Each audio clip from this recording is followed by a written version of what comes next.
J'en peux plus. Hello mes petites pousses, j'espère que vous allez bien malgré ces horribles chaleurs. Actuellement, on est jeudi 25, je crois. Il fait 35 dans mon appart. J'en peux plus. Mais c'est pas le sujet. Le sujet de la vidéo aujourd'hui, c'est les 5 plantes plutôt faciles à conseiller à des débutants. Je vous ai fait une sélection du coup de 5 plantes évidemment, 5 plantes différentes. Donc je vais toutes vous les montrer une par une et je vais vous dire pourquoi pour moi elles sont faciles. En revanche, j'ai quand même essayé de sélectionner des plantes qui sont pas hyper basiques du style comme on dit toujours à un débutant, achète une monstera, achète le pothos le plus classique qui existe. J'ai essayé de faire une petite sélection de plantes qui, à premier abord, on a l'impression qu'elles sont plutôt compliquées, mais qui, en fait, moi, je me suis rendu compte, avec l'expérience, oui, ok, mais en fait, je me suis rendu compte que j'aurais pu les avoir quand j'étais débutante dans les plantes. Je suis sûre et certaine qu'elles s'en seraient sorties royalement. Donc, du coup, c'est parti pour la première plante. Oui, vous allez dire, j'ai dit que je ne parlerais pas de pothos, mais ce pothos, ça s'appelle le pothos néon. Et en fait, c'est un pothos qui a une autre petite variété, ce qui fait qu'il est très clair. Le pothos classique, il est foncé, un peu vert, vert foncé en fait, alors que celui-ci, il s'appelle néon parce que ses feuilles sont complètement vert clair néon, j'ai envie de dire, justement. À la lumière, ça ressort limite un peu jaune. Et vous voyez, on a l'impression qu'il n'a pas beaucoup poussé là, mais moi je l'ai eu, il y avait littéralement une dizaine de feuilles juste au-dessus. Ça fait un an que je l'ai. Le truc, il pousse vraiment très très rapidement. Les pothos, ça pousse assez vite de base, mais les pothos, oui, ça pousse assez vite de base, mais c'est vraiment les classiques. Et le néon, je trouve que il a vraiment son petit effet et il pousse vraiment bien. Je l'arrose quand il a soif, genre là, je l'ai arrosé il y a 3-4 jours, bon, avec la canicule, il aurait besoin d'eau.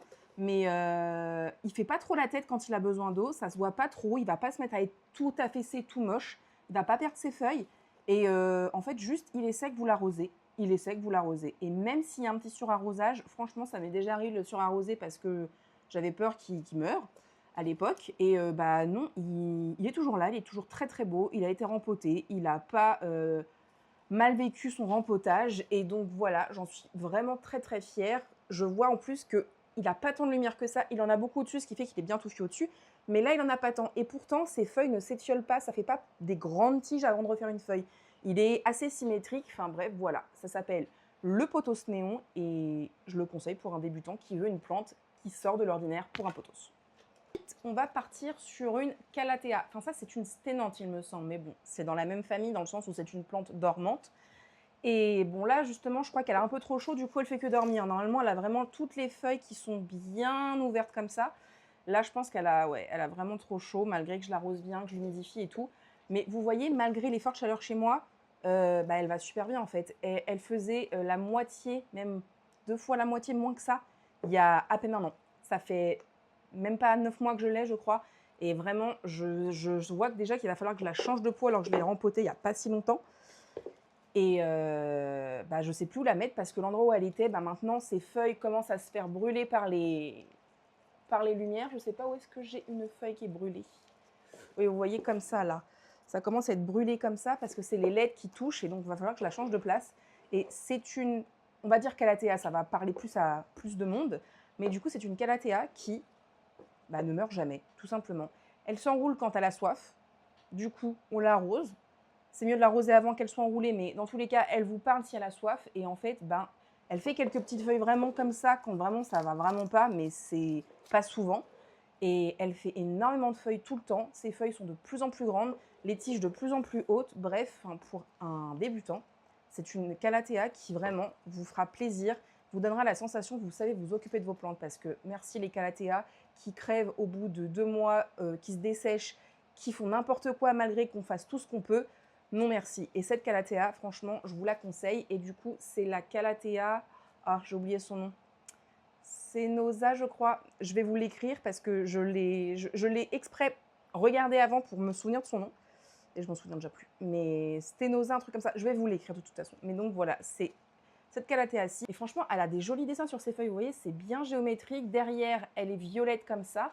Et franchement, elle est magnifique. Je l'ai en bébé. Le bébé est tout mignon aussi. Et vraiment, c'était pas ma préférée au départ. Et ça l'est devenu. par sa facilité d'entretien. Ensuite, on va parler d'un magnifique philo. Les philos en général, ce n'est pas les plantes que les débutants prennent.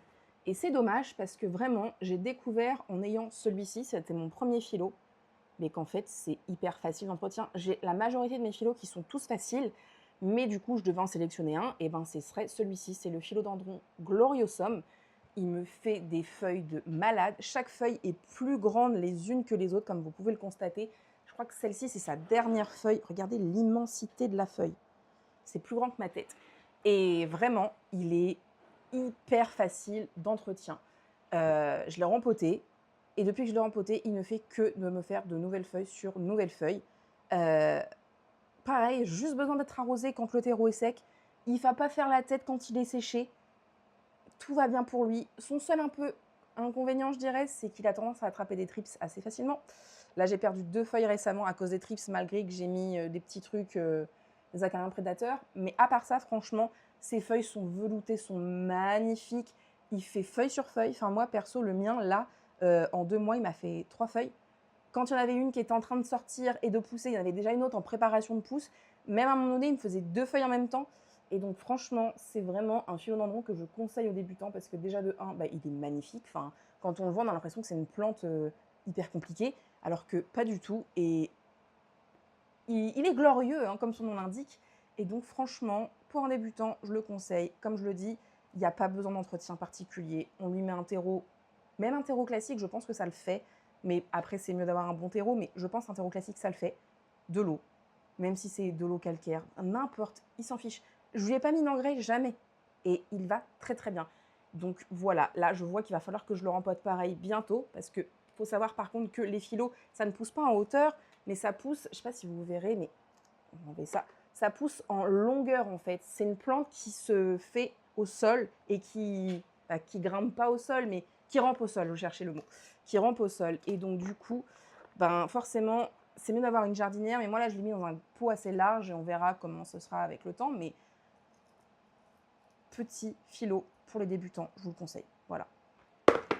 Maintenant, un anthurium, oui, parce que oui, les anthuriums, ça peut aussi être pour les débutants. J'ai démarré avec un anthurium clarinervium ou crystallinium, je ne sais plus, mais j'étais très déçue parce qu'il ne me faisait pas de feuilles, il était long.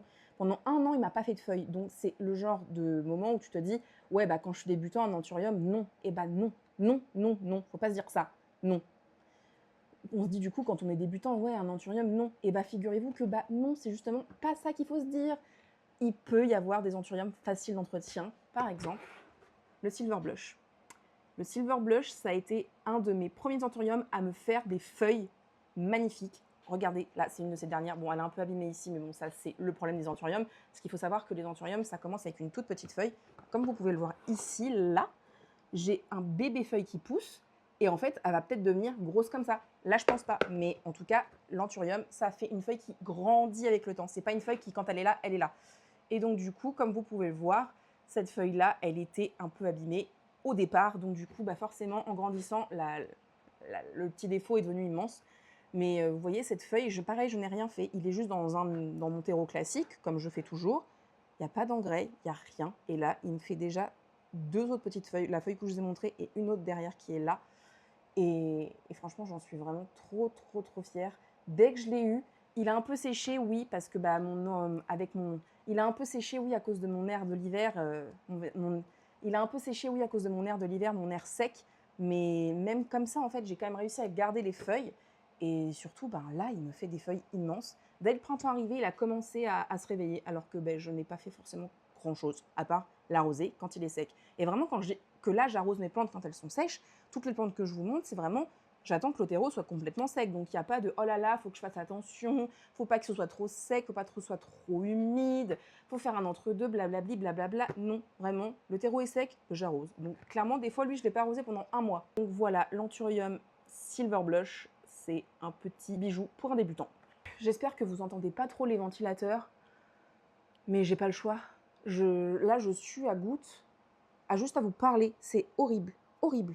Maintenant, on va aller sur la dernière, et je pense que vous n'allez pas me croire quand je vais vous dire ce que je vous présente. Une alocasia. Oui, oui, une alocasia. C'est une alocasia cuculata, et c'est l'alocasia la plus facile que j'ai vue de ma vie. avec une autre, mais je la présenterai plus tard parce que du coup, elle est un peu plus compliquée quand même. Mais celle-ci, dites-vous que de base, je l'ai eue, elle était immense. Elle avait des feuilles grandes comme ça. Seulement, elle s'est chopée des araignées rouges. Et donc, du coup, j'arrivais pas à m'en sortir. Donc, je me suis dit, vas-y, je lui coupe la tête. Et regardez-moi ça. En un mois, 2 mois, elle m'a ressorti tout ça. Et ça ne fait que pousser. J'ai plein de bulbilles d'elle. Toutes les bulbilles ont prise. Il n'y en a aucune qui est morte. J'ai au moins 3 ou 4 plantes de la plante mère. Et je sais même plus quoi en faire tellement j'en ai. J'aimerais que ce soit le cas pour les autres aussi, hein, d'Alocasia, comme vous le savez très bien que je n'y arrive pas. Mais non, celle-ci, la cucullata, elle est vraiment très très facile d'entretien. Pareil, normalement les Alocasia, il faut faire attention quand on arrose, il ne faut pas que ce soit trop sec, il faut toujours qu'il y ait un peu d'humidité. Avec elle, on s'en fiche complètement. J'arrose quand le terreau est totalement sec. J'arrose quand le pot, je sens qu'il est vraiment tout léger. La plante, elle fait même pas la tête. J'arrose. Et puis bah voilà, là, elle est en train de me faire une autre feuille ici. Elle m'en a fait 2 autres il n'y a pas longtemps. Elles sont un peu atrophiées parce que elle a un peu rechopé des araignées rouges. Mais ça, malheureusement, quand on a beaucoup de plantes, les nuisibles, on ne peut pas y échapper, que ce soit des plantes faciles ou pas. Mais donc oui, franchement, j'aurais jamais pensé dire qu'une alocasia pouvait être facile. J'aurais jamais pensé dire que si quelqu'un qui n'a pas de plante, qui veut une alocasia, qu'il prenne ça. Après, c'est vrai qu'elle est moins belle que toutes les alocasias qu'on connaît, avec les rayures, les tigrures, le velours, tout ce qu'on veut. Mais elle est peut-être moins belle, mais au moins, elle est robuste. Donc, je pense que quand on est débutant, c'est la robustesse qu'on veut avant tout. Et c'est quand même une plante qui est moins commune. C'est pas une monstera, etc. Donc voilà, une petite alocasia. Et en plus, vous serez super content parce que quand vous allez la rempoter, vous aurez des bulbilles. Et les bulbilles, vous pourrez commencer à vous amuser à les cultiver. Et du coup, ça vous apprend pour cultiver des bulbilles qui sont peut-être un peu plus compliquées, un peu plus complexes. Et vraiment, je trouve que c'est la meilleure alocasia pour les débutants. Pour comprendre que c'est une plante à rhizome, comprendre qu'elle a des bulbilles, comprendre du coup comment ça repousse. Parce que vous voyez, là, je l'ai coupée, mais ici, avant, c'était la plante, là. Mais maintenant, la plante, du coup, forcément, elle a fait plein de petits pieds sur les côtés. Comprendre tout ça, comment ça marche. Et je trouve que du coup, c'est vraiment une bonne alternative pour ensuite, quand on a compris ça, commencer à aller voir d'autres alocasias. Bon, moi perso, j'ai encore un peu de mal. J'ai des bébés qui vont bien, d'alocasia un peu plus complexes, mais j'arrive pas à les tenir adultes pour le moment. Ça viendra, hein, je le sais, mais faut juste que je trouve le bon truc chez moi. Mais en tout cas, quand on ne sait pas et qu'on n'a pas d'expérience, cette alocasia-là, alocasia cucullata, je le répète encore, parce que c'est vraiment important de se dire qu'on peut avoir un alocasia quand on est débutant. Eh bien voilà, alocasia cucullata. Le terreau, je mets le même qu'à toutes mes autres plantes. Toutes les plantes là, les 5 plantes, elles ont exactement le même terreau. Je les arrose de manière identique. C'est pour vous dire en fait que vraiment c'est facile. Celle-ci, ça arrive aussi que je la reçois pendant un mois. Bon, après, le pot est assez gros, mais quand même là, avec les fortes chaleurs, j'ai pas besoin de la rarroser. Alors je l'ai arrosée il y a une petite semaine. Après, en termes de lumière, franchement, je trouve qu'elles n'en ont pas énormément besoin. En tout cas, dans ces plantes-là, elles sont quand même sous les lampes chez moi. Mais il faut savoir que chez moi, c'est vraiment pas très lumineux. Et sans lampe, celle-ci, elle allait bien aussi. L'anthurium, il allait bien aussi. Ils étaient dans ma bibliothèque avec juste la lumière de ma fenêtre qui est par là. La bibliothèque est par là. Et franchement, ça allait. Bon, c'est pas l'idéal, mais c'est pour vous dire que même en tant que personne qui n'a pas un grand setup de lumière, qui n'a pas un appartement très très lumineux, ça va. Et au niveau de la chaleur et du froid, c'est pareil. C'est pas des plantes qui sont très très capricieuses au froid et à la chaleur. Enfin, moi, il faisait froid chez moi l'hiver, là, il fait très chaud chez moi l'été. Franchement, elles vont bien. Donc, c'est aussi des critères à prendre en compte quand on achète une plante. Évidemment, si on n'a pas de lumière, il y en a certaines qui vont vraiment mourir directement. Ces 5 plantes-là, franchement, je trouve qu'elles sont assez gentilles. Elles nous pardonnent facilement. Donc, voilà. Je pense que j'ai tout dit. Mine de rien, cette vidéo va être assez courte, mais en fait, en soi, c'est juste une présentation de plantes faciles d'entretien. Il n'y a pas grand-chose à dire, justement, puisqu'elles sont faciles d'entretien. Donc, en plus, un petit bonus sur certaines de ces plantes, c'est que le Philo Glorio ici et le petit pothos néon, c'est des plantes qui se bouturent très facilement aussi. Il suffit de couper des petites lianes ici avec les petits nœuds, les mettre dans l'eau ou dans de la sphaigne et ça va repartir directement. Et pareil pour elle, je l'ai déjà bouturée plusieurs fois. Vous voyez, elle, il suffit d'aller couper les tronçons. Je ne sais pas si vous verrez grand-chose, mais d'aller couper les tronçons qui sont là. Et en fait, ensuite, vous mettez dans de la sphaigne ou dans de l'eau, pareil. Est-ce que vous me voyez? Voilà. Et bah pareil, ça nous fait des nouveaux bébés. Moi, j'ai fait 2-3 pots de bouturage. Ils ont tous super bien pris. Actuellement, j'ai 3 pots de bébés, il me semble. Donc, vous voyez, ça, c'est des boutures du Glorio. J'en avais 3, comme je vous disais, mais il y en a une que j'avais fait gagner dans un concours. Et donc là, c'était vraiment juste la base de la plante que j'ai mis en terre comme ça. Et ça m'a directement refait plein de bébés. Bon, là, il y a un alocasia qui a poussé. Ne me posez pas de questions, je ne sais absolument pas pourquoi. Donc, vous voyez, ça pousse vraiment, vraiment très, très bien. Il y a même un bébé là qui est en train de sortir. Donc vraiment, j'en suis trop contente. C'est hyper facile. Donc une fois que vous avez acquéri cette plante, en plus, vous pouvez vraiment la multiplier dans tous les sens, tout comme le petit philo de néon. Pour ce qui est des autres, comme je vous l'ai dit, la locasia, c'est avec des bulbilles. La calathea, non. Par contre, on ne peut pas vraiment la bouturer. C'est la plante qui est comme ça. En fait, c'est si elle fait des rejets, on va pouvoir prendre les rejets et ensuite, ainsi de suite, les planter. Mais en général, c'est quand même assez compliqué. Et pareil pour l'anthurium. L'anthurium, bah, en fait, c'est si il fait des inflorescences. Moi, perso, ils n'en ont pas encore fait. Donc, je ne peux pas vous expliquer si ça a marché ou pas parce que j'ai jamais encore fait de pollinisation ou autre. J'ai jamais récolté de graines. Mais sinon, c'est comme ça que ça se passe pour l'anthurium. Donc, et c'est pareil, ça peut être assez simple hein, quand on en a. Après, il suffit juste d'attendre que ça germe et puis ça nous fait des petits bébés, quoi. Mais j'aimerais vraiment pouvoir le faire. Ça n'a pas encore été mon cas. En tout cas, elle fait des super feuilles, c'est déjà ça. Donc je pense qu'inflorescence, elle en fera peut-être un jour. Ah, sous cette chaleur écrasante, mes 5 petites plantes et moi, on vous dit à la prochaine dans une nouvelle vidéo. Et en attendant, bisous!